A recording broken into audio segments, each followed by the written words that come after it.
The name Bateman just reminds me of our great friend and inspiration, Patrick. Do you like Huey Lewis and the News? Their early work was a little too new wave for my tastes, but when Sports came out in '83, I think they really came into their own commercially and artistically. The whole album has a clear, crisp sound and a new sheen of consummate professionalism that really gives the song a boost. He's been compared to Elvis Costello, but I think Huey has a far more bitter, cynical sense of humour. Is that a raincoat? Yes, it is.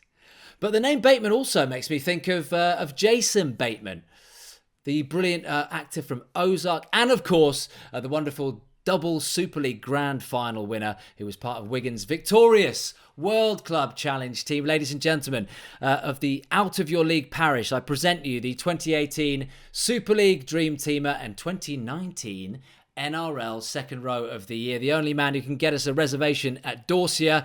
But just to be clear, our guest is not related to the fictional American investment banker / serial killer. Get your chainsaws out, everyone, for Mr. Bateman, Mr. John Bateman, aka Batty. Welcome to the podcast. That's a huge introduction, Will. A huge introduction. Big. I'll set that. Good at that. Is it? I take it you have seen the greatest film around.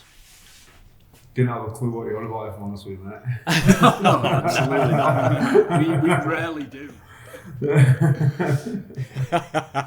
Oh, by the way, Mark, did you know that Leonardo DiCaprio was supposed to play Patrick Bateman instead of Christian Bale in 1999, but he decided to do The Beach instead?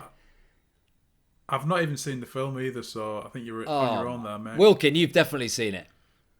I have seen it. I'm more interested in Mark Flanagan's fringe shadow right now. If you just look straight forward, Mark, that's the hairline he's been dying for. Do you know, like for 10 years, just slightly receding, and then the shadow just doing everything for I'm having it. like a 5 at the back and then just growing it longer at the front just to have a sweep around. Sure. Remember, John, we're a podcast as well, so if you're going to describe it, you put some work into it for those listening. Okay. Is that... Oh, right, I will. Do we need nicknames here? Because we've got John and John, haven't we? We've got... Is it JW and JB for the next hour? Batty. Let's just... Batty and J-Dubs. It's easier, isn't it? Right. Batty, let's get stuck into it. Look, everyone I speak to and everything I've sort of read and seen about you, everyone talks about you being a born leader and a born winner. From the little boy who grew up in Bradford, where do you think that came from? Probably big on, obviously, my big brother. I had a brother that's 3 years older than me, and probably just that mentality. I didn't want to lose to anything we were doing. As kids, and just grew up playing sports against each other and just fighting against each other constantly, like big brother and little brother does to a fair mate. And just went from there, then started playing for Bradford WL, my amateur club, and I think the team at the time that we had that back then, mate, they were just all the same. We had a team full of people who were pretty similar and stuff like that. We just didn't want to lose, and just went from there, to be honest with you, mate. Look, John, you became a father at 15, for those who don't know. How much did that change your life when you look back on it? It's pretty crazy to think back to it now, obviously. At the time, mate, it was one of the things that I didn't want to happen. Like, it's obviously I won't change it for the world now, but at the time I was just shitting myself, if I'm honest with you. I just remember Millie's mum, Chloe, she turned up at school. Well, she was a couple of years older than me, so she was in sixth form and I was in year 11, and she just rocked up in corridor one day at school and just gave me a scan photo, and I was just like, the fuck's that? Literally didn't have a clue, and she just gave it to me, and I was like, what's going on here? And she was like, oh, I'm pregnant, and I was just like, nah, you're not. You're not. So I didn't really believe it, mate, to be fair, mate. And as you do as a kid, you just think things will go away if you ignore it. And I ignored it, I just kept on ignoring it, didn't speak to her, kept on intercepting letters from her mum to my mum, and intercepting text messages and phone calls, kept on blocking her mum's number, and just didn't want to take it on board and believe it, to be fair. And it got to about 7 months in, I think it was, and one of the school teachers rang my mum up and let my mum know, and obviously explained to her what was going on. Didn't explain to her how long Chloe was gone, just said John's obviously got Chloe pregnant, and obviously she's due to have a baby soon. My mum didn't know the full story, so my mum wanted to know the full story. I remember it clear as day. I was supposed to be on the dentist on that day, and my mum rang me fuming saying, "Come home, we've got something to talk about." Absolutely shitting himself at school bus all the way home. I was off that. Just got home. She was fuming. Yeah, just went from there to Fuming. Yeah, good actually found out. You've done well as a fifth year, knocking about with a sixth former though. That's yeah, no, that was a good thing at school. But until you start getting pregnant, it's a different story. But, on the other side of it, I guess you had to grow up pretty quickly, didn't you? Because I know you had friends who, like a lot of people in rugby league, and not just in rugby league, people in any walk of life really, were going down the wrong route, and you didn't want to head down there. Was there any danger of you going down the wrong path, John? pretty close, yeah. I suppose I did at times, if I'm honest. So I'm not going to sit here and say, oh no, I managed to keep myself out of that shit and stuff like that, because when I was a kid, we used to go around and do what kids used to do and cause trouble, get into fights and stuff like that. And I remember once I got locked up literally just before Miller was born. And for me, it was probably more about seeing what I did to my mum, to be fair, mate. My mum did everything to keep me and brother out of trouble. She looked after us, made sure we had everything as kids and stuff like that. And that time when we got locked up, I remember being on bail for, I think it was about 6 months, and every Sunday afternoon we had to go down to the police station to literally sign bail. So I used to just go down, sign bail, and obviously then they'd be like, right, we'll let you know what happens for me. And we did that for 6 months continuously. Then it got to literally the end of it and they said, oh, no charges, it's been dropped. But over that 6 months, just the fact of dragging my mum down to the police station, like she'd never been involved with police in her life, to be fair, mate. It's one thing that my mum's never done. She's pretty straight down the line, and she gets scared about anything, to be fair. But her mum being a mum, she was worried about me, and I suppose just seeing her, what I did to her over that 6 months, it put me at peace, and just thought, can't continue doing this. And obviously then Millie came along, and it made me grow up massively, mate. I'm not saying I grew up overnight, like as soon as Millie was born, I was ready to be a dad, because I'm probably still not now. You're learning every day, but for me it was just about, there was someone else in my life that I had to look after. I couldn't go out causing trouble and thinking I wouldn't bother anyone else, because I'd seen what I'd done to mum, and I thought if I went out and did that and it affected me, the little girl, and she's going to grow up and she wants a dad there to be proud of herself. So I just knew I couldn't go about doing that shit. I'm not saying that I've been perfect ever since, because I haven't, and I'm pretty sure that no one can sit up there and say that they have, because we're not all that. But yeah, you mess up along the way, but you learn from it, and it's about obviously learning from what I did. And probably back in the day, I probably never did learn from it. When I was a kid, I'd just do it and I'd think, oh fuck it, I'll just do it again. No one's going to tell me what to do. You think you're right with everything you do as a kid, and just as it went on like that, made me realise that I couldn't continue doing stuff like this. And I seen my mates getting in trouble, getting locked up more and more, like getting sentences and stuff like that. I just didn't want to do that to my mum and my family, and especially my little girl. We talk about pressure in sport quite a bit, and just listening to your story then, at 15, 16, I think most rugby players are trying to make their way in the game, and I've listened to your story and I think you must have been under a bit of pressure to make it at rugby, because the alternative is having to provide for your daughter, and there's perhaps no other route you can take. It's maybe stacking shelves or working on a building site. So that the pressure and the expectation to make it in rugby league probably would have been a bit more for you than everybody else.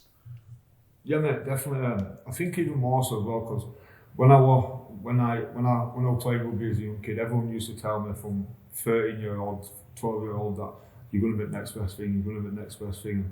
So in my head, I got rid of everything. I didn't really want to go to school because I knew that I just wanted to play rugby. That's all I wanted to do when I was a young kid. And as I got older and older, people like, oh, well, think about what you're going to do at college. And I'm like, no, I'm going to be a rugby player. I knew what I wanted to do. And that probably then obviously chucked in with started people having going out and started drinking and stuff like that. But then also the expectation of you don't want to be that kid that had everything as a kid, could have made it, and then didn't doing it. And obviously then adding Millie on top of that, I had a lot of people that I didn't want to let down, especially my family. My mum used to take me, my mum and grandma and granddad used to take me everywhere as a kid, to service area, to Yorkshire camp, England camp, everywhere. And you travel all over Saturday, Sunday, through the week. I worked with Wigan when I was a young kid, obviously, under 13s I think it was. So every Wednesday, Mum would finish work earlier. Extra finish work an hour earlier. Oh shit, Do you want to get it? Who's it? I'll leave it. It's alright. So my mum would finish work an hour earlier every week, and so then she wouldn't get paid for the hour that she missed. So that went on for a good 2 years while I was travelling over at Wigan. So I didn't want to let her down because of that. My granddad used to take time off work to help me out, doing travelling everywhere. It was just expectation of everything else, if I'm honest with you as well, mate. Plus then Millie adding on top of it, I had to make sure I was getting paid somewhere or another because I had a little girl to look after, and it was pretty tough, but obviously it worked out pretty good for me because I ended up getting paid off of what a 16-year-old, and I've never really known anything different. But as a kid coming up to that, you don't get taught to know that. You don't get taught to go into the real life like I probably still didn't really understand it all until like 2021. I was still living the life like I can expect it to happen, if you know what I mean. Wilco, did you have that? I mean, I know everyone's roots been very different, and you came from the pig farm, the humble pig farm, as you keep reminding us. But a genuine question, and when you were captain and skipper at Saints as well, you must have seen all sorts of lads like John who were coming into the game who had all sorts of different distractions. And Millie is the most beautiful distraction now for him, but at the time, you've got to get your head and work out where you're going to go with your career, aren't you? Well, yeah, I think sport doesn't discriminate. It's about performance, right? So, you can be from the most humblest means ever, or you can be from the wealthiest background ever. You can, be abundant in friends and in opportunities or not. Sport doesn't discriminate because it's about performance. And, I think back to, I met John in, I think it was like 2012. He came into the England camp at Loughborough. He had his, the little plait coming out the back there. I remember that. Few headbirds.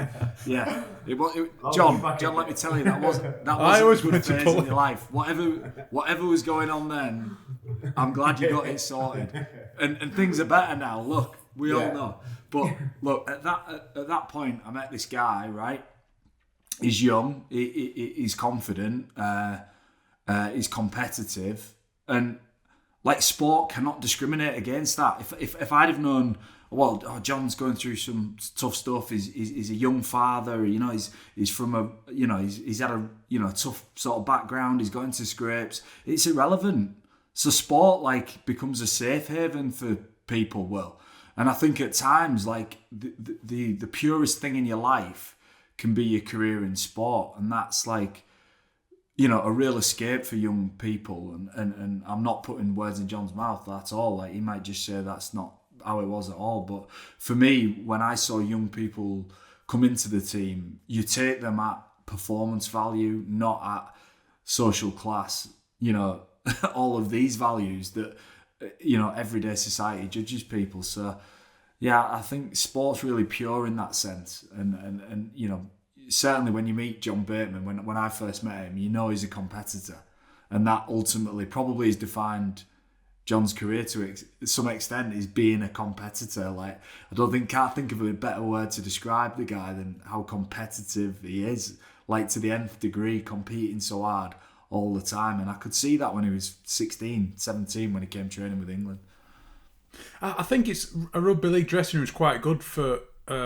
a young man in John's position as well, because you're thrust into a changing room full of alpha males, and you need to grow up really quickly. So, in terms of being a young father and having responsibilities, being around other men is probably a good environment, because he has to probably think about maybe having a mortgage in years to come, or he has to worry about bills and supporting other people. So, the fact that he was probably put into a Bradford dressing room at 16, 17, 18 was probably enable him to be the man of the house for his daughter, more so than probably lads his own age that might have been getting into trouble or having scrapes and trouble with the police. That might have been the best situation for him at that time as well. He probably won't, mate, to be fair, if I'm honest with you. It probably will. If I could, just on top of that, it might get away from things. It might my little version of how I got away from what people were doing, and I knew that I had to be up in the morning, so I couldn't do that. So it gave me the reason in my own head that they were like, no, you can't do it because you've got to do this, and well, why do you have to do that? Because you've got to do it, because if you don't do it, then you don't get this from that. And the problem when I first started, because it came, and I'm like, oh, I knew I was going to do this, I knew I was going to be that. But then as you go older, you need to turn up to train, you need to be on each train day to then progress, to get picked up first team or in teams and stuff like that. And that will, like I said, probably might get away more so as well. Did you think, John, at any point that having a daughter so young, having a child so young, would affect your rugby career? I won't really say affect it. I think probably more people around me thought it was going to affect my rugby career than what I actually did, if I'm honest with you. But more people, probably not people close to me, not my family and stuff like that. Probably more people on the outer was like, oh, why have you done that? It's, you're not going to be able to do this now, you're not going to be able to do that because you'll be tied up in this and tied up in that. And I think when I did have Millie so young, I was more the opposite way. I was like, right, I'm definitely going to do it now. I know where I need to go, I know what I need to do. And I think it just gave me a big focus on what I really actually wanted to do. As in, oh yeah, it was a dream as a kid that I wanted to do it, but then it was like, once I had Millie, it was like the fact of, no, like this is what you are going to do now, this is where you need to go and stuff like that. It probably did, it just now reminded it down a little bit more for me. Look, I want to ask you, John, about when you left Wigan and you went to the NRL and signed for Canberra. And, you know, Millie didn't go with you because she's at school and she has her life in the UK and she has her friends there. And obviously, you know, your mum and immediate family looking after her. How difficult was that to go to Canberra, which was a great move for you career-wise, and to have to leave someone so close behind like that? It's hard to talk about it. It's even hard to talk about it now, even though I'm back home.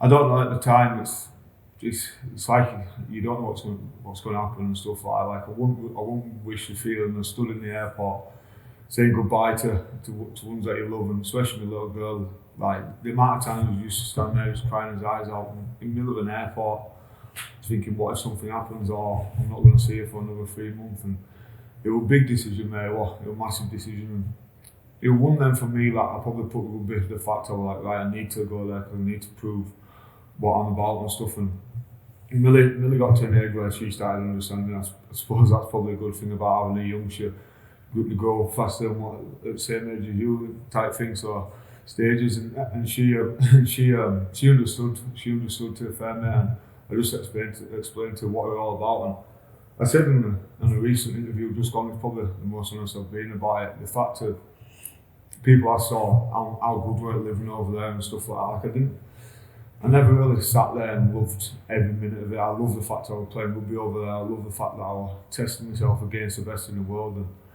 that's what I've always wanted to do. If I feel like I needed to be anywhere, that's where I felt I needed to be. But there were days that I just sit there and I just, like a pretty emotional person sometimes, I just sit there and start crying, get upset about not seeing people, and just little stuff like my mum's birthday and Millie's birthday. Like, and I haven't seen Millie for her birthday for the last 2 years to fair. Things like that as a dad, for me, were like they're the things that should be there, just picking up from school. The things that they hurt a lot more than what anyone thinks like they do. And people turn around and be like, oh, it's alright, you can jump on FaceTime, but FaceTime is nothing compared to being able to just put your arms around and give her a kiss and cuddle and stuff. And it was tough. It was tough 2 years to a fair mate. It was tough 2 years.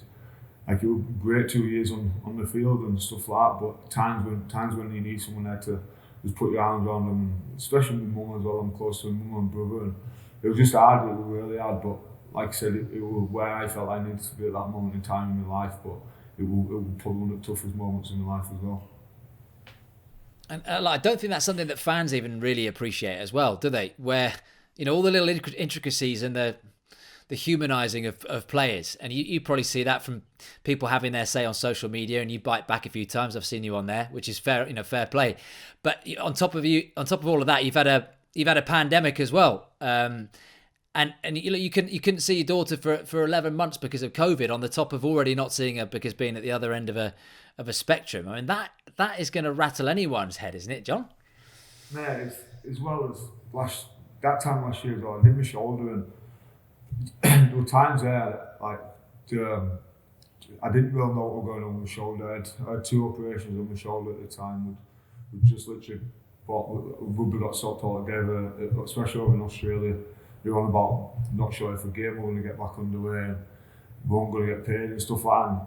And then obviously it all came back and all got back to normal. And then I ended up going back in for another shoulder operation. Then came out that I was looking to go elsewhere, obviously with club-wise thing.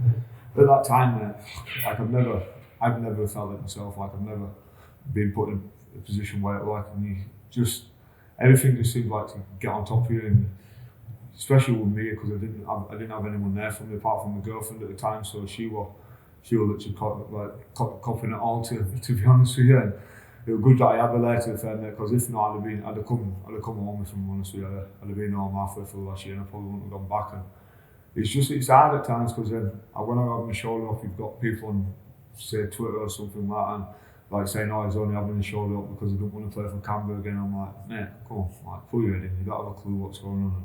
I didn't even know if I was going to be playing rugby again. Never mind anything else. Never mind running on the field again and stuff like that. It takes it out of you, mate. It does. It's like, don't get it wrong. Like I said, I have a good laugh. I take Nick and give as much back as someone gives me on Twitter and stuff like that. But at times you just sit there and you just think, you know what?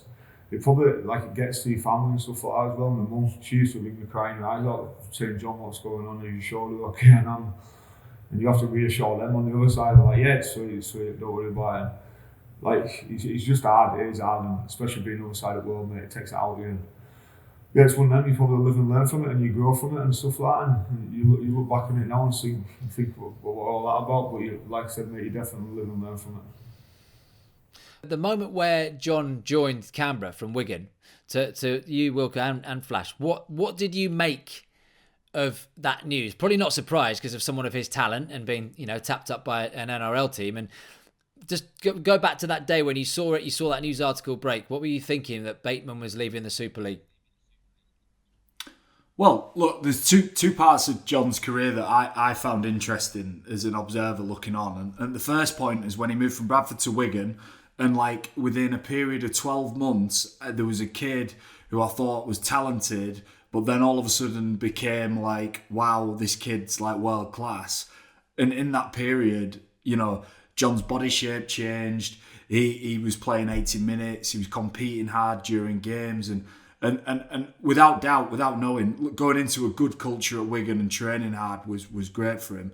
The second most interesting thing for me was the point at which, not that he chose to leave Super League, is that I think if he hadn't have had to leave, because the opportunity to go to the NRL is so great for our young athletes, it's such an exciting opportunity.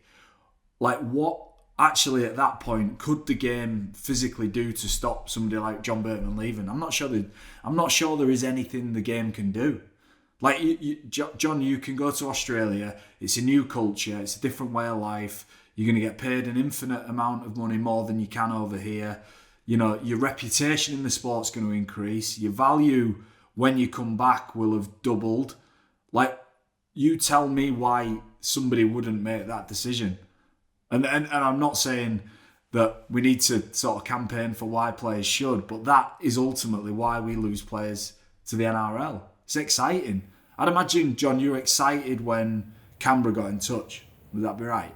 100%, mate. It's one of them. It's any interest that you get is like, oh, for God, someone else wants me. You know what I mean? You must be doing something good. But then when it's the NRL, it's even more so, because I suppose the game over here, we've always looked up to NRL as a big brother type thing, as where the stepping stone is going to be.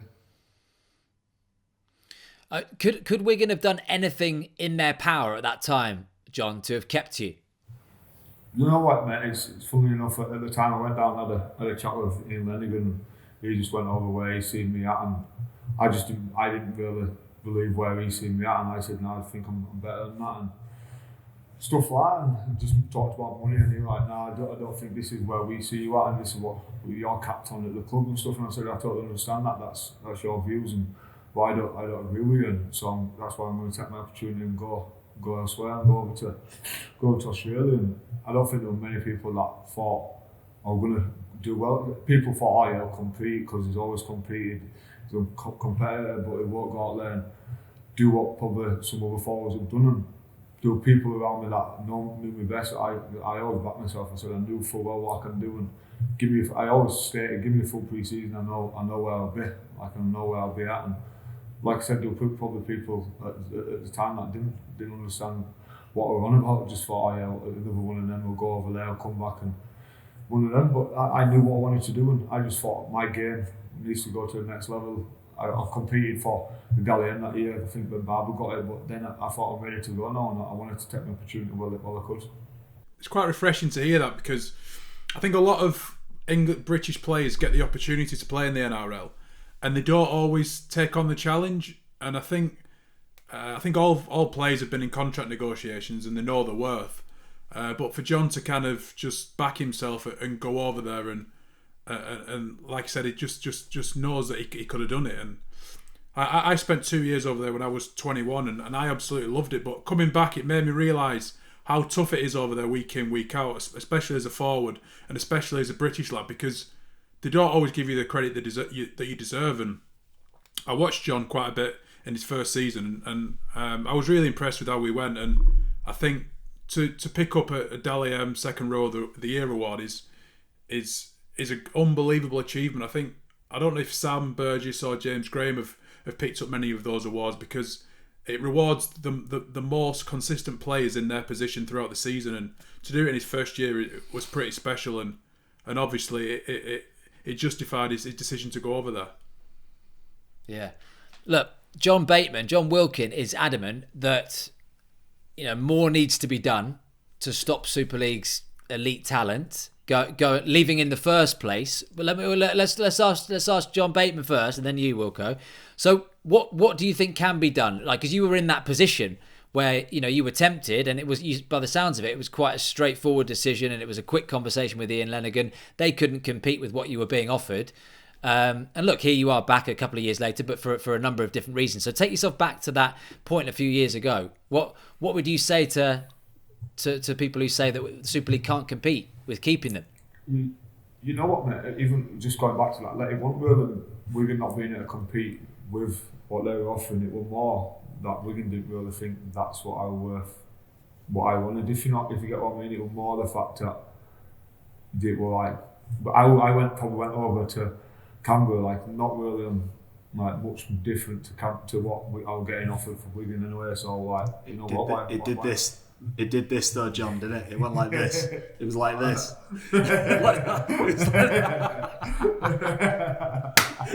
John Wilkin is doing an up sign, by the way, for people who are. Oh, sorry, yeah, I forgot. Yeah, it's a podcast. I was pointing. John points upwards.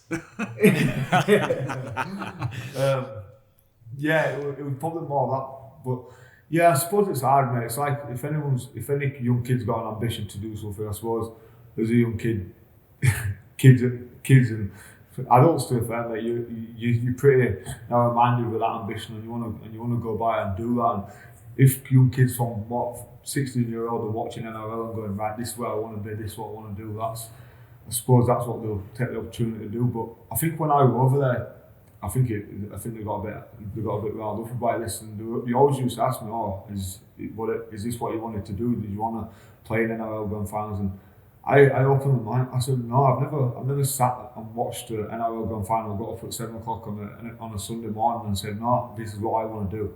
I said, I used to sit there every Saturday on the Super League Grand Final day and say, this is what I wanted to do. That's all I wanted to do. Me and my brother spoke about winning Super League Grand Finals, winning Challenge Cups. So that's what we got brought up on. But the opportunity came about for me, and I feel like probably more of what you said is about getting the respect of Australians, if I'm honest with you. It was like Mark was saying, obviously got the Dally M over there, but every week over there they were waiting for me to play shit. They were waiting for me to fail. They were waiting for me They love bashing a pom over there in the media. 100%. And I felt like if I could go over there and prove to them that no, it's not about 1 week we're alright and next week we're shit and we might turn up a week after that.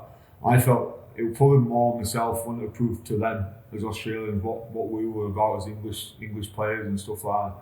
Like I said, it was tough. It was tough going. the competition is itself or tough competition, but I always said to myself, and that's probably going back to the meeting with Ian Flanagan, I backed myself to do it, and that's what I wanted to do. But as doing something for kids not going, it's tough. It's what seeing where the competition is itself, and probably more so as well. You look at the big benefits, like as a kid, or even growing up and stuff like. If you're getting little stuff like boot deals, etc., extra stuff for doing this and doing that, them little incentives for players alone, they're like, oh, well, why wouldn't I go try that if you've got the option there? And it's probably the game itself over in England needs to grow itself, and I suppose it'll get young kids staying here thinking they want to be over here. And I've seen both parts of like where the game is over there to the game is over here. And the game over here is, I'd say, it's far behind obviously where they are because they've got millions and millions of more dollars getting pumped into it week in week out. So that's what it makes sense. That's what they're going to be able to do more and stuff like that. So I think it's about growing the game over here firstly. Then I think everything else will start being a knock-on effect from that. If I'm honest with you, mate. You know, on that, Will, you were saying about how do Super League clubs stop somebody like John Bateman going over to the NRL? Well, they offer him a long contract when he's young on low terms that start to elevate towards the back end of his deal to tie him down. That's the only way to stop it, is to get John when he's 16, 17 at Bradford and offer him an 8-year deal. Like Leeds did it for a period where they seem to offer everyone 5-6 year deals. Like, if you're a young guy like John, back yourself. Why would you sign a 5-year deal? Like, why would you just sign a 2-year deal and back yourself? Or just sign those shorter deals? Because if you're a young kid now in the market and you're competent and you're good, the NRL will be looking at you. So selfishly, you've got to look after yourself and create an opportunity where you can make that move. And what can the game do to stop that? Well, I'm not sure there is anything it can do unless we do exactly what John Bateman's just said, is just sort ourselves out, right? We sort Super League out. Let's get Super League going in the right direction. And unfortunately, until we do that, it's an inevitable consequence of it not doing well that players will leave.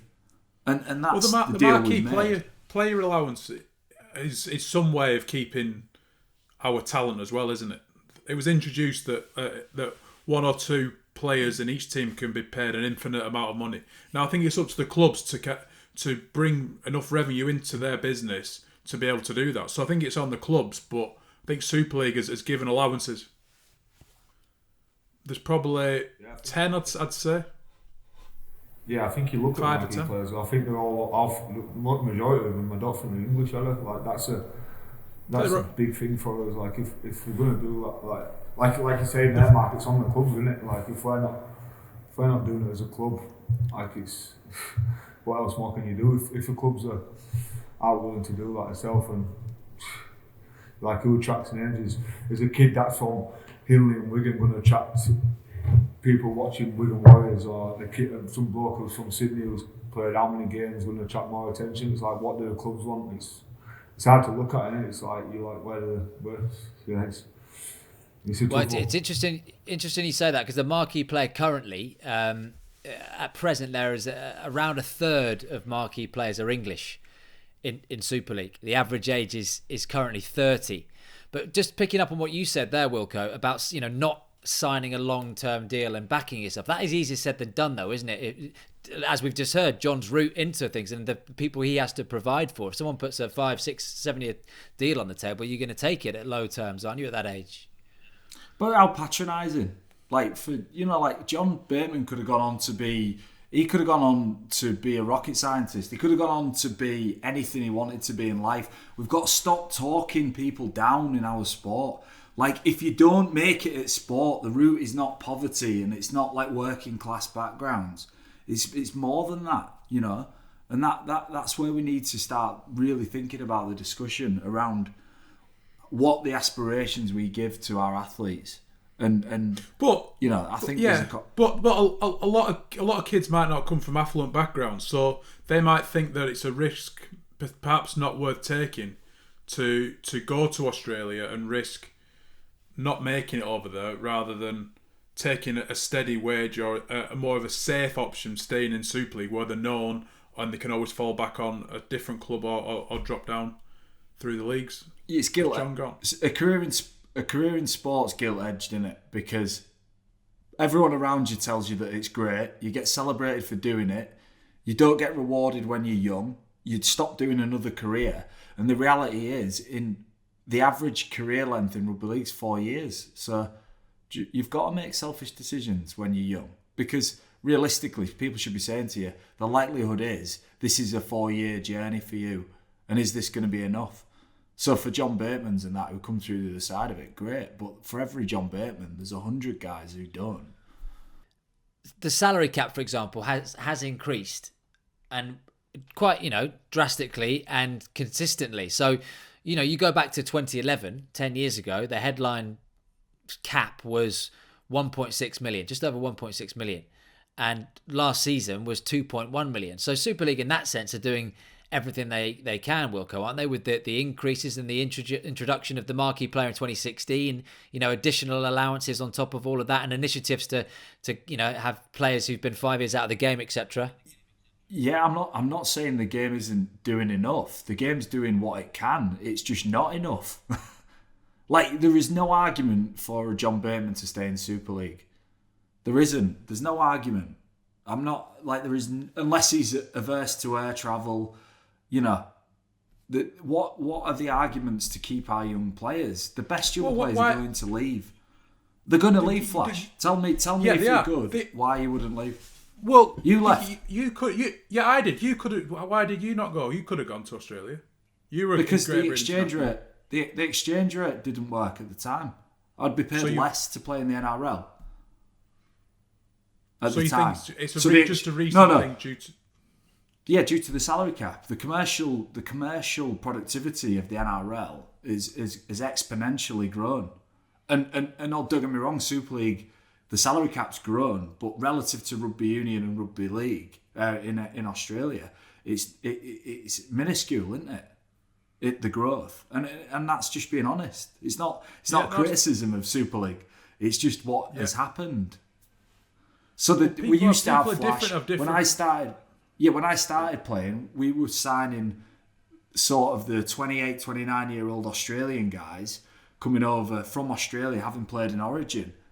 And that sort of changed, the dynamics changed, where they're taking our younger athletes and we're not maybe getting the same calibre of, that international superstar players coming back. And that's just commercial, isn't it? It's nothing else. We need to change the exchange rate then, don't we? But look, is it the worst thing then if someone like John Bateman leaves Super League and picks up the experience that he has done at playing at that sort of level for Canberra in the NRL and then comes back? Because there are plenty of players who are going to do that, who are just going to take a slice of the NRL and then come back into Super League. Yeah, no, I think look, what John went through is absolutely the right journey for him completely. I just think there was no other choice for him than to follow this. Ian Flanagan could have offered him what he was worth, but he couldn't because of the cap. So what do you do? But there has been top line players. I'll give James Roby as an example. He would have been offered more money to play in Australia potentially, but didn't because he could get a very maybe not as much, but a competitive wage from St Helens. And I'm assuming his family and his boyhood club was the reason that he wanted to stay. But it's a different situation completely, Flash, you understand? James Roby is at the peak of his powers, and had been in the competition for a long time. It's a different conversation we're having. Are we talking about experienced athletes leaving Super League? Or are we talking about juvenile athletes who are getting going, who are probably just getting into the peak of the career? Tommy Makinson, John Batemans, these types of guys. We're talking about an offer coming into James Roby when he's 28, which, Tommy Makinson's another example then. Yeah. But I just think that, I think people make decisions for all sorts of reasons. The commercial decision is to move to the NRL, isn't it? And lifestyle, maybe, to move to the NRL. Credibility in your career, move to the NRL. So then we've got to start discussing what's the benefits of staying. Loyalty, which is a construct created by clubs to retain talent. It doesn't really. Does it really exist? I don't know if it really exists. Not really, no. No. So you do your job well, and yeah. So I think it's just an interesting time for the game. I'm not being critical of Super League. I'm not being critical of the commercial side of it. But the reality is, there's a really compelling argument for young guys to go and play elsewhere at the minute. John, what would you, I guess, say to the younger John Bateman, 18, 19, 20, who was tempted by the NRL? I know you went over a bit later in life, but what kind of conversation would you have with yourself back then? And to younger guys, younger English, brilliant Super League talent who want to go to the NRL? Yeah, obviously, regarding the age, obviously I was, 25, 26 when I went over, and I'd come back off played for England that many times, won 2 grand finals, lost in a couple with Wigan, but played in the big games, played literally in World Cup challenges against Australian teams and stuff, and as soon as I went over there, I was just literally a you type thing. And say, for instance, if you're a kid nowadays at 19, 20-year-old and you're going over there, you probably won't even be half the time playing with the first team because they won't put you straight in. They'll just put you on playing with a reserve grade over there that they'll put you in, and you've got to literally prove yourself all the way through. And if I were going to give any advice at all, it'd be make sure you've proved yourself in the Super League first. Make sure you get to a level where you're competing week in, week out, and you're at the best you can be possibly in the Super League. And just being confident in yourself to say, right, yeah, I'm one of the best in the Super League. I'll go over there and I'll show them what I'm all about. Because if not, mate, over there they look at us like you're an English lad. You're coming over here. You try to show us how to play the game that we play week in, week out. It's our national sport. This is what we're about. We're the best at it. And they look at you like just like your second string, really. If I'm honest with you, like you're not all about it. Like we know what we're about, and we're the best at it, really, and stuff like that. And it's just, I'd probably just give you the advice of saying go over there once you've proven yourself. If I'm honest with you, mate, because if you haven't, it makes it 100 times harder, and probably the pressure on the fact of having to make it over there then and come back here and people say, well, we told you shouldn't have done it. You told you shouldn't have done that. You didn't make it out there. And it's just there's a lot of pressure to putting on a young 19, 20, 21-year-old, if I'm honest with you. What point, John, you talk about this pressure, like where they weren't receptive to you, at first, or like there's that, what's this guy doing here? When exactly did that change? What was there a moment, a specific point? Yeah, it's weird. This to be fair, we're in training, mate, and I win. Obviously,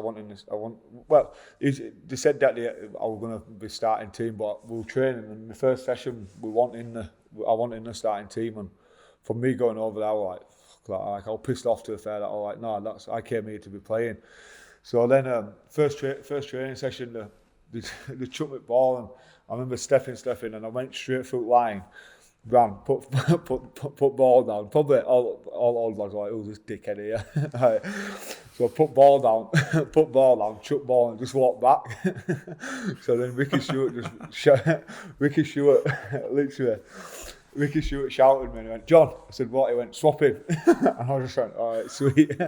So it was a pretty funny moment to the fair. And from there, to fair, mate, once you start training, especially the lads in your team,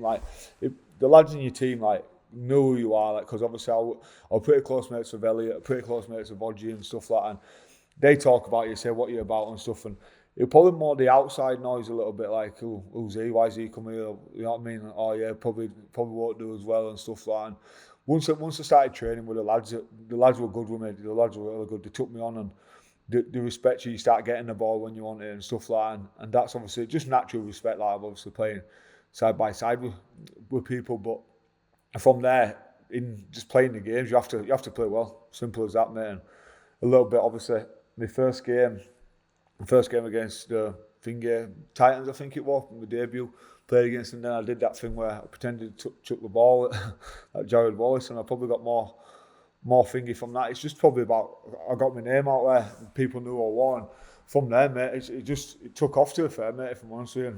just as it went, I got more confident, and I thought I can easily do it over here. I knew I could easily do it over here. It's no different really to be playing week in, week out in Super League. It's just going to be tougher week in, week out. So as my confidence got better and better, mate, I just went from there. John, just elaborate, because I've heard you say before that you don't regard your time in the NRL and with Canberra as a success because you didn't win anything. Yeah, I probably, to be fair, for me personally, I played the game to win stuff. Like, I'm not individually, like I couldn't give a shit if I never won anything individually. If I won all the trophies in the world, but I didn't win anything individually, I wouldn't care less, mate. I played the game to win stuff. It's a team sport. You don't go out there as an individual. You go out there as a team, and we didn't win out, and simple as that. Like, I don't care what oh yeah, you got to the grand final that year. Who cares, mate? No one ever won. No one will ever remember Canberra getting that grand final. They remember Roosters winning it. No one will ever remember Canberra getting it semi-final last year against Melbourne and losing. They'll remember Melbourne winning it in final against Penrith. And for me, it's all about winning stuff, and we didn't win it. And it's as simple as that. It's one of them. I want to win trophies. When I retire, I don't want to be sat in the pub and say, oh, remember that time when I got to the grand final in 2019? Oh, well, what happened? Did you lose? Yeah. You know what I mean? No one gives a shit. You had a few of them, didn't you? Wilkin puts his finger in the air. I won a couple, but I had a few of them as well. Yeah, it was just. I'm a competitor, mate. I don't want to lose. And when you lose, you tend not to win. So, I just want. When you lose, you tend not to win. Not to win. That's the quote so far. Good saying. Quote of the show. Yeah. Look, but set the record straight, John, because I know you've had your say on different platforms before, but there'll be a lot of people listening to this and haven't heard you speak about this before. There were lots of stories that you left Canberra because you were asking for too much cash, which I know you've said is bullshit. And Fox Sports basically ran a story quite consistently saying that you started to make noises about your contract situation in the grand final week. Yeah. So as it played out, mate, I got a new agent 2 weeks before grand final. I'd been going through and stuff like that. Well, I didn't really get it 2 weeks before. A couple of weeks before that, to be fair. And someone asked me on the question. Someone asked me, "Oh, have you gone with Isaac Moses?" Yeah. Why? Oh, so what would you want to? What do you want to do? Obviously, regarding going with Isaac, I said, obviously, I want to sort out my contract negotiations over at Canberra. I want to stay at Canberra, but I'll always do what's best for my family. And it was just as simple as that. Didn't think out of it. Got on the coach the day after to go to, because you travel a week earlier.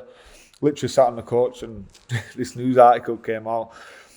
John Bateman demands more money, or he'll leave Canberra. And I was sat back at bus, and I was just pissing myself to the fair. And all the lads were sat there, and they're like, "What's this about?" And I'm like, "I just so over there." And then this fella, the fellow who won the article, called Michael Chambers at the time, and I remember him saying, "Oh, don't worry about it, mate. It's sweet." And we're in the car park, me and Charles and Nickel Cockjack, and he remember we both stood there, and he said, "Oh, is it alright if I run it?" I said, "Well, where are you going to run it, mate?" He said, "Oh, I'll run it in pre-season. Don't worry about it. It'll be sweet." I said, "Well, there's nothing I'm really bothered about." I said, "But yeah, alright, sweet." Literally went on 24 hours later. So then I was just talking to Sticky, and Sticky like, "Don't worry about it." All blew over, and then obviously fast forward to halfway through this year. I remember being stood. This is another weird story. So I was stood in the gym, just stood there doing my rehab for my shoulder. And obviously, I have notifications on if something comes up on Fox Sport, and it pops up. John Bateman demands 4 releases in pre-season, and I was just like, "What's going on here? Like, where's this come from?" Did not have a clue where it would come from. I still to this day don't even know what was going on. So I just started like, I was with condition at the time, and I was like, "Look at this." So he's like, "What's that?" So I'm supposed to be leaving. So Sticky's walking down the stairs at the same time. So I've just walked up to Stick. I said, "Mate, what's this about?" And he's just like, looked at me, started laughing. He's like, "Not a clue, mate." I'm like, "What is it about?" So then, long story short, didn't really find out what it was about. Then a couple of weeks later, then I came out on Twitter and gave that James Hooper a bit of shit, saying it was a bullshit story and stuff like that, and this and that. Then obviously in my contract when I signed with my English agent, I had in the contract I could negotiate at the end of every year but like where we're both at, if it went off, if I had a good year, we could negotiate.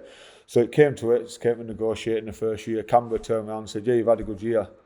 So like, yeah, sweet. So we're negotiating, and they were like, no, like that is our negotiation. So I was like, what? Like, what is that? You just giving me a pat on the back and saying I've done well and thingy. So they're like, yeah. So being a bit funny about it. So like, listen, it is what it is. I can't really do much about it. That's what's signing the contract. So then the year after, we got my new agent, and he was like, well, I'll tell you what, we'll initiate the talks as in all right in negotiation, and we'll go to them and see where they're at. So we've said to them, we'll negotiate, and they're like, oh, well, we can do this for this amount of years, we can do this for this amount of years, but we can't give you anything past 2022. So like, so you want me to sign a 2-year deal and just wait on and see what happens with the club? And if you've got money after in 2022, if anything comes available, I'll take it. But if I am, then what am I going to do? And they're like, well, that's all we've got there, and that's all you can do. So I was like, like, what am I doing here? Like, where do I go? So Isaac, my agent, he just turned around and said, well, it's all right if we get permission to talk to other clubs, obviously, because you can only offer John a 2-year deal. So Donny Furness, CEO, yeah, sweet mate, fine. Came out in paper. John Bateman gets thingy to talk to other clubs. So then it come about, everyone like, oh, well, it was right, him asking for a release. And all like, it never was. I never once turned around and said I wanted to leave this club because I wanted that. I said, we've negotiated and we've not come to an agreement on the negotiation. So I've just said to his, all right, if I now talk to another club to negotiate finger, I said, because obviously we've got a stumbling block here with our negotiations, and it was both a mutual agreement either way of them saying, yeah, you do it because we feel like that we're not going to offer you anything, and me saying, okay, I will do.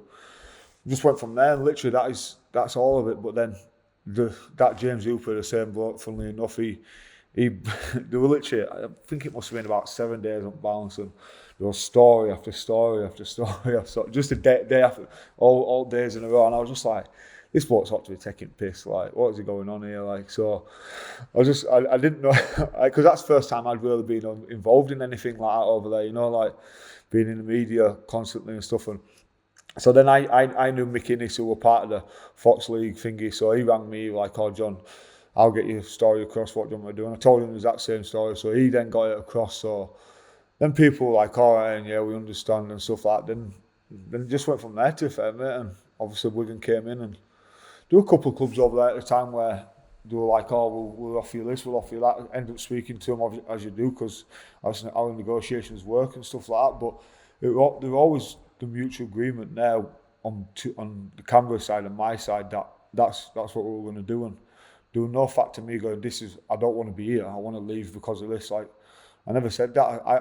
I always stated that I wanted to be at Canberra. It was just the fact they didn't have anything for me. I'm not being funny. If you're a normal bloke, if someone comes to you and says, oh, well, we've only got this for a thingy, but then after that, you're going to have to sort yourself out. I don't really get what people expect you to do, if I'm totally honest with you, you know what I mean? We all live in a real world, and I think people forget about that when they've got a green shirt on, or got a badge of a club on, and expect everything to, you know what I mean? Expect everything that should be on their terms and should be.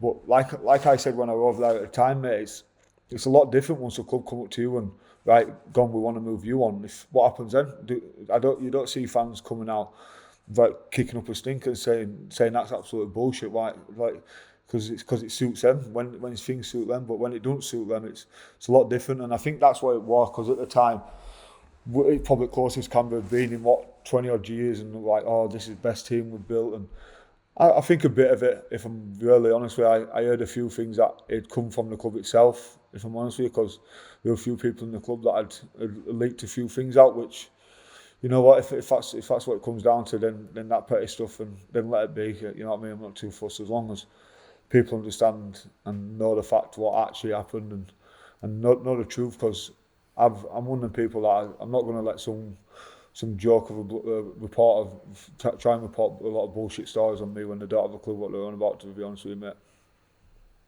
I think it's really interesting though, some of the stuff you mentioned, and the media treatment of the players in the NRL is something that I think's been quite unique for a long time, and they set a standard that they expect of the players, which is very high, and I think it's really unattainable, and it's in loads of different ways. I think in the press they'll build a player up to be aggressive, to be an alpha male, to be macho on the field. But then if that ever boils over as too aggressive, they'll hang them out to dry in the press. I think they love the fact that players are just one of the public. There's the everyday bloke, and they love the fact that they'll drink and socialise with fans on a weekend. But again, if there's any minor indiscretion, that's on the front page of the newspapers, and they hang the players out to dry and call them every name under the sun. And then on the case of players negotiating contracts, I know of clubs in the NRL and Super League every year shopping players around, even if they've got a year left or 2 years left on the contract, and telling them they're not wanted. And nobody raises an eyebrow. But then if a player does what's best for him and tries to earn money for his family for a unique period of time when they're playing and putting the body on the line, the press turn on them and make them sound like a money-grabbing mercenary that's only playing for money. And you can see with the way that John plays, that's the furthest thing from him. With the way, when he pulls a shirt on, he die for the club and the teammates and the performance. But that's not told in the stories on a weekend in the NRL. No, yeah, and I think that's really actually quite, yeah, I think it's so true, Flash. And that's, look, John he's had 3 clubs in his professional career, and that's why I had 2 clubs in my professional career, because, that's, you have that respect, you don't want to move around too much. How many clubs did you have, Flash? I had quite a few, yeah. I was one of the players that was shopped around all the time. Hold on, Wilkin. Are you not counting Toronto as one of your clubs? Yeah, no. Hull KR didn't count. They're in the championship. Mate, just on what 3 Flash clubs was saying as well, just from back of that, I remember over there at the time when all the stories were getting leaked out and stuff like that of what were going on. I remember putting the TV on once, and their press runs the game, to be fair, because Fox Sports is the main funder of the NRL, so it's obviously they get first dibs on people after the game. They'll give interviews, and I remember, is it Paul McGregor for the Dragons at the time? He was going under. Yeah, he was getting like, oh, he should leave, and I remember they got beat. I think it might have been Jammer's last game. I think it was. They played at Bankwest Stadium, and they chucked a microphone in front of the coach after the game and talked to him through stuff. And just a way there were 3 people on the panel at the end, and they were just like, "Oh, you're going to go up to the board today, and are you going to resign?" And he was like, "I mean, heck, why would I resign? Like, the team's struggling. Like, I'm not going to ditch you." And they're like, "No, but we think you should. Like, everyone in the media thinks you should. You definitely should do it, because you've literally done nothing for your team. They're not going anywhere and they're struggling." And it was probably that time that I literally sat there, probably one of the first time, not first time, but you realise more so, you're like, don't take it to heart, John, because literally these blokes are doing this for their own, for the job they have to, because if their viewers don't go up, then they'll get sacked, because it's their job at the end of the day. And I just, like, me and Mrs sat there, and you just laugh at it, because you think that's what they have over trying to get, try to get their point across. And if they have to do it that way, then fair enough, let them do it, but don't get caught up in the whole shit of it all, if I'm honest with you. I think the media needs to be careful as well over there, because the players in the NRL are so accessible. They have weekly press conferences with whatever players they want. They interview them whenever they want. But if they carry on writing negative stories constantly and picking at every single facet of a player's life, I can see players just banning themselves from talking, because I don't think they need the press as much as they used to. Because of social media, players can have their own brand and have their own voice out there. They don't need to use the media and the TV to get their voice out. They can use their own platform. So I think the NRL and the media need to be very careful with the route they're going down with the treatment of players, because it might not continue. Yeah, and I look, I agree with you, Flash, completely. But the counter to that is the rugby league press in the UK rarely ask the right questions or difficult questions. And there's like a complete contrast, isn't there? The NRL media are like completely intrusive, and they've made it into like a drama. Like the NRL is a drama. The players going out, it's controversy, it's like ecstasy controversy and all. And they've created this narrative where it's entertainment. Whereas over here, like, I just don't, I'm not saying that I encourage it, but Premier League football's done it. And the more interest you get, the more profile you get, the more press gets involved, and the more it turns it into like a dramatic situation. And that's like self-evident through anything, like politics. You know, it is the same as that. But it can be toxic. Think there's many other sports where the players are that accessible to the media. So, like when you played over there, John, you'd have requests to do interviews all the time, and you were expected to do it. I reckon. If the club said someone X, Y, and Z wants to speak to you this week, you'd have to do it. But if they carry on, right? If John went over again and they wrote all the negative press that they did again, I wouldn't be surprised if someone like John in that situation would go, no, fuck them, I'm not doing it. If they're going to write shit about me... It's contractual, isn't it? It's the same as the Premier League footballers. You know, you have to do it, John. It's within the TV contracts. Yeah, we had a little bit like that, but then there was some of the boys in our place, they were like, you can get fucked, like, I'm not doing it. But then some of the boys would do it, obviously, because they wanted to. And I suppose it's how I could be different from how John would look at it, or Mark would look at it.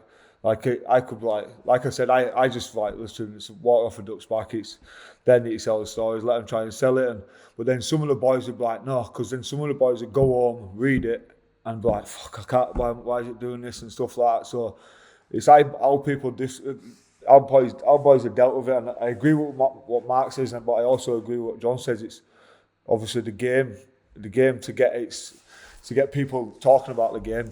I suppose the media needs to be that side of it, but then on the other side, what Mark's saying, you're going to get lads who you're like I'm not going to bother doing it if you're going to make a dickhead out of me type thing. Like Curtis Scott was a prime example last year, mate. He was my team. And he got dragged through everything, and it turned out he didn't do anything. Like he literally laid underneath a tree piss, and he got sprayed with pepper spray. He got $300 fouls and thingy on his head because he had to go to court every day. But then it turned out that he wasn't guilty, but then he was playing. He didn't want to come to training because his head was all over the place with what the press was saying week in, week out and stuff like that. So it's one of them. It depends. You can look at it either way, can't you? And I suppose it's probably more on the person and how the person will deal with it themselves. Yeah. Look, I want to look forward now, John, and talk about potential World Cup with England down the line, and then of course the new season, which is starting on Friday. You guys kick off against Lee. Your relationship with Shaun Wane is an interesting one, because I think the first time that you ever set eyes on him, you were too nervous to even speak to him, weren't you? I'm pretty sure I told this story about 1,000 times to people.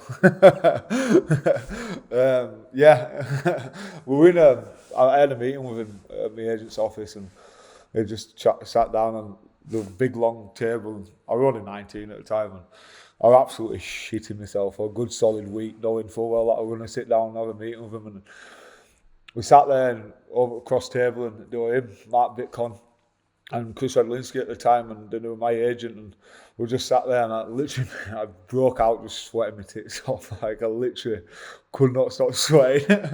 Like could not stop sweating. I was just sat there, like every word, every question he asked me, I was just like couldn't spit my words out. And he literally had to. He was like, John, listen, we're gonna pause this meeting. We're gonna all go out of the room, have a bit of fresh air, and me and you will just come back in and have a chat. And from there, it went a little bit better. I won't say it went much better, but yeah, from there we hit it off to the fair. We pretty much got on with each other since. We've had a few hiccups along the way, but I suppose we call ourselves pretty close mates. He's quite an intimidating character, isn't he? Oh, mate, definitely. especially a young kid. I'm absolutely babbling myself, mate. If I'm honest with you, I didn't know what to say or do. It probably more so as well for me, mate. When I met him at the time, they'd just come off of winning the double, and I didn't have a clue why they wanted me at the club. Like, if I'm honest with you, I was just like, why are they even interested in signing me? Or like, what am I going to say today? Like, the deal was more or less done, but I thought I had to do something on that day or say something on that day to make the deal confirmed. And you know what I mean? I thought I had to give him those words of wisdom, what I was going to come and do at club, what I was going to come and do at the club. But yeah, pretty much from there, mate, we're pretty off, and we've had some good years together. Oh, you've had some unbelievable years together. I mean, how excited does it get you, the idea of a World Cup with Shaun Wane in charge of England in this country, John? Oh, mate, it's one of the biggest things. I've probably got to the fact of having a World Cup in this country for me, mate. That's literally as a dream as a kid, like playing for your country. But then in a World Cup over here, you watch the football over here and you see how the nation goes and the further and further the football get. And hopefully this year we can do the same. Everyone can get behind us and we can go out and win it, mate. I had a little bit of a taste of it, obviously in 2017 when we played in Australia, got to the final and probably wasn't as good because we won at home, but we didn't manage to get the win. But with Sean Wayne there with us as well, mates. I know what he brings to a team, and I know what he'll get out of us, and I think he'll get that little bit of extra that we probably didn't have in 2017. He'll give us that, and just being an English coach and what it means to him himself, and I think it'll bring some great passion out in the players that we've got there, mate. I think we'll go one better this year. Yeah, what is that then that Wayne Bennett couldn't get out of you potentially that Sean can? You know, apart from passion, because there's so many of the players that he knows so well, but better than Wayne knew when he took over and got the job. I think that's one of obviously the best things about it. There's players there that he knows how we tick and he knows how we work and stuff like that. And no disrespect to Wayne Bennett, because probably Wayne Bennett's one of the best coaches I've been under. You know what I mean? As a man manager, what he knew he had to get out in the players, he was perfect. But it's probably more the fact that Wayne knows more of the players in the squad. I've always said it as well, mate. You don't really have to coach an England team. You've got players there that they're there because they're the best. You don't really have to coach them. Give them a bit of a structure and get them up for a game. And that's as simple as that, mate. You give them a structure, you tell them what you want to do, and give them a bit of a game plan. But then you get them up for that game that week, and you've only got to do it as how many times in the World Cup? For about 8 times. You know what I mean? If you do that for eight games, you're going out there and you're winning the World Cup, and that's. I know it sounds as simple as that, but that's probably what we want. And Wayne will give us plenty of that this year, mate. And looking forward to it. It'll be like a cage bull ready to go, doing a bit of coaching because he's been stuck in house watching the laptop for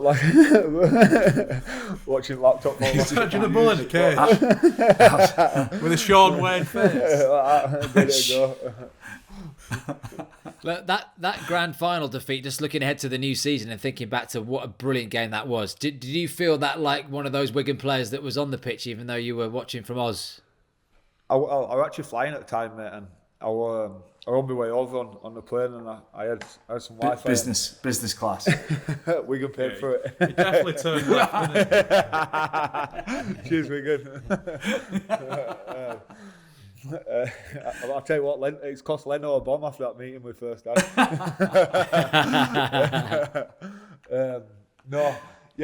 But obviously, then a couple of my mates back home, they were chucking videos in, and just chucked the video, obviously, the last thingy what happened in the game and stuff, and pretty good for the lads and stuff like that. But I suppose if you're going to lose, it's one way to lose, innit? And I suppose the year that happened last year, if you had to write it, that's probably what would have happened. And yeah, we haven't really spoke about it much, if I'm totally honest with you, mate. It's one of the things, you can't really do much. What can you do about it? Speaking about it, it doesn't really get you anywhere, you know what I mean? It probably just gets you more angry and more annoyed at the fact that you've lost, especially in the grand final. So yeah, we're looking forward to getting back underway this Friday against Leeds, mate. And we've got a pretty good squad put together and stuff like that.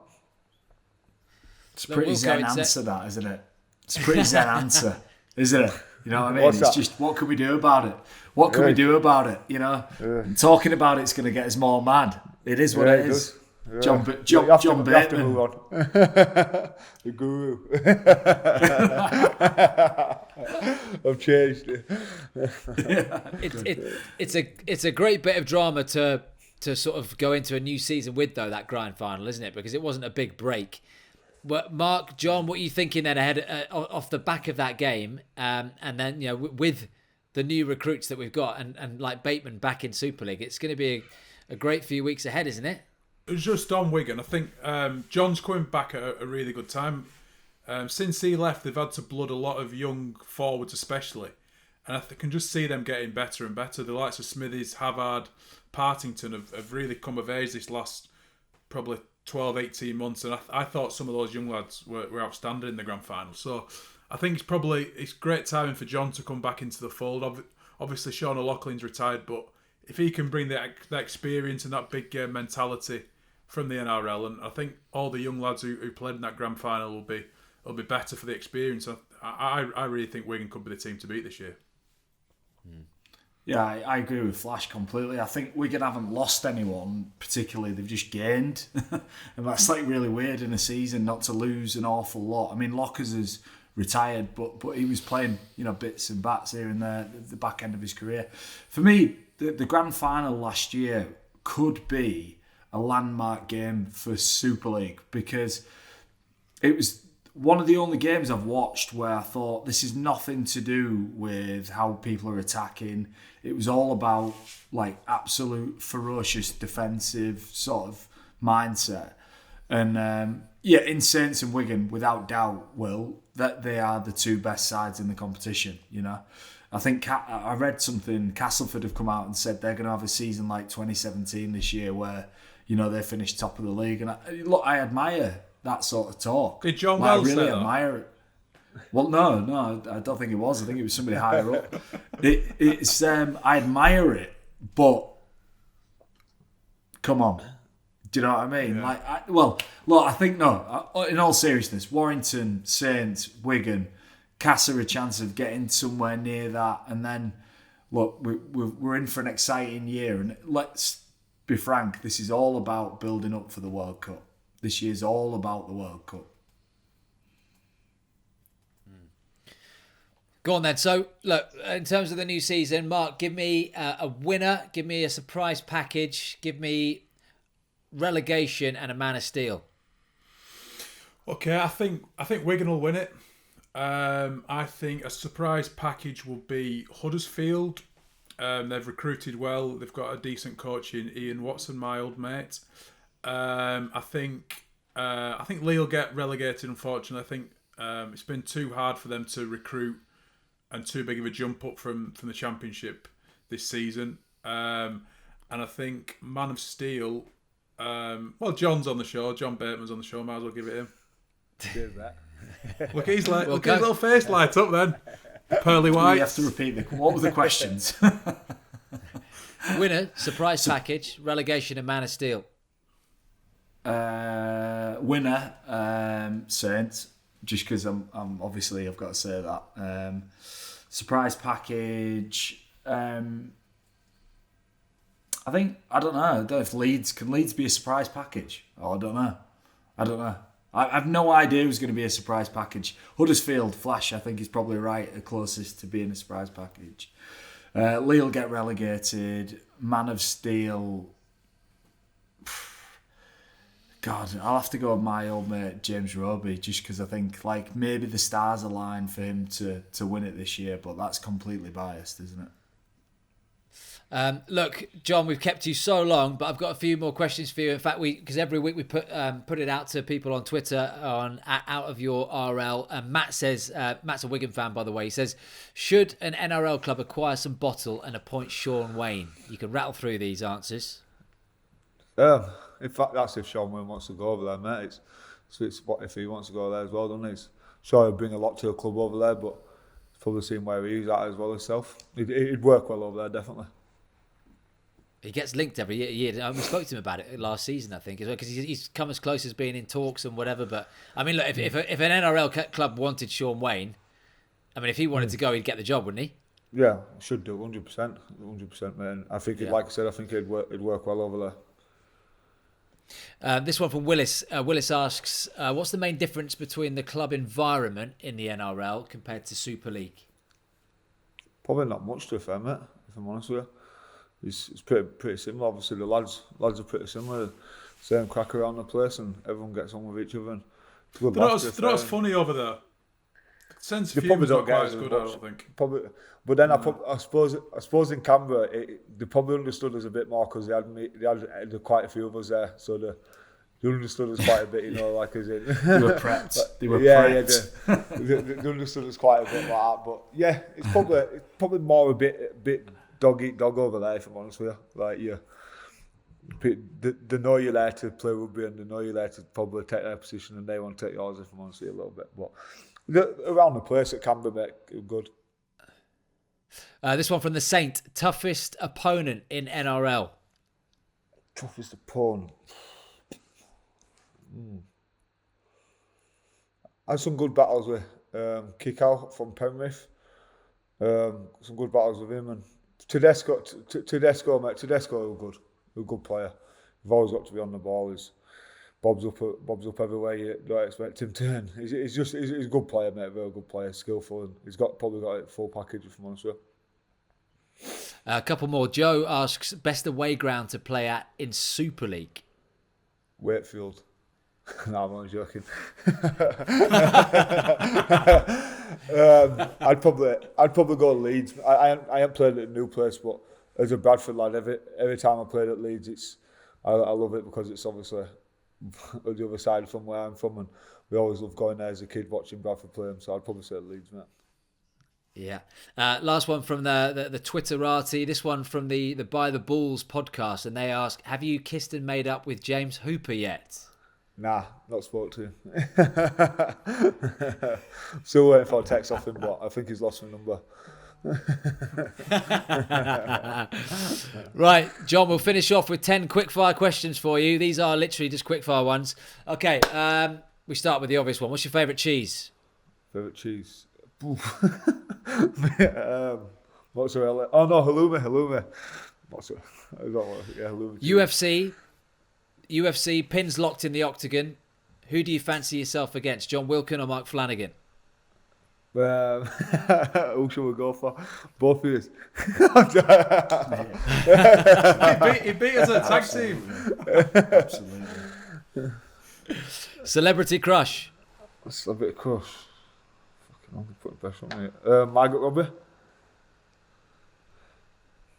Yeah. What's in your fridge right now? I actually went shopping yesterday, so quite a bit. He's got a walk-in fridge. My next door neighbour gave me a crate of Stella over there, so you're not wrong.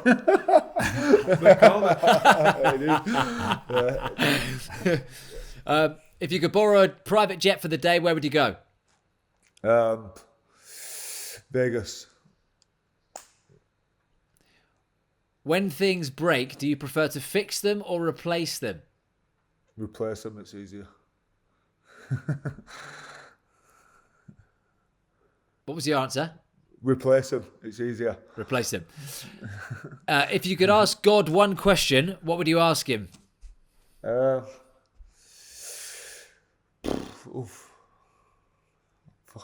It's tough on that.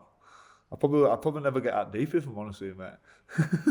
You need to get deeper, mate. You're not the guru. You said you were the guru. You're not. Yeah, probably not thought about that one. What am I going to do when I die?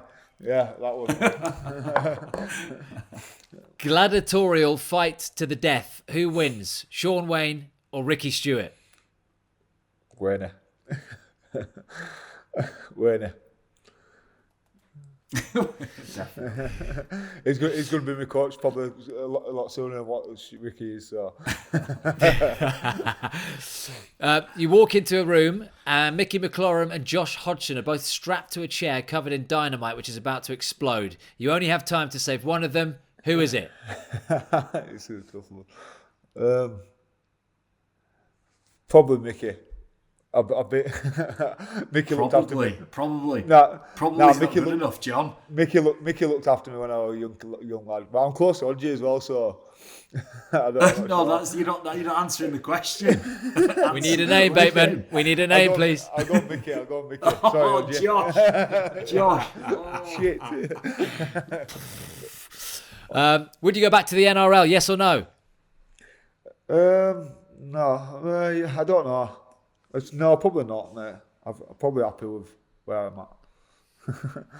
And last question, the most important one we keep till last. You can keep all of your medals and silverware, John, from your career at the expense of having a chode micro penis for the rest of your life. Do we have a deal, yes or no? No. He's not that competitive. He's gone. You can have him. I'll move away somewhere else. I don't care. And that's a lovely way to finish. John, I really appreciate it, mate. We kept you so long, but fascinating to hear about all your time in the NRL and that sort of side of things. And great to have you back in Super League. Thank you so much for listening to Out of Your League. We'll have a new episode for you every week, available to download from wherever you get your podcasts, and you can watch us on YouTube. Don't forget to give us a follow on @OutOfYourRL on Twitter. Be seeing you.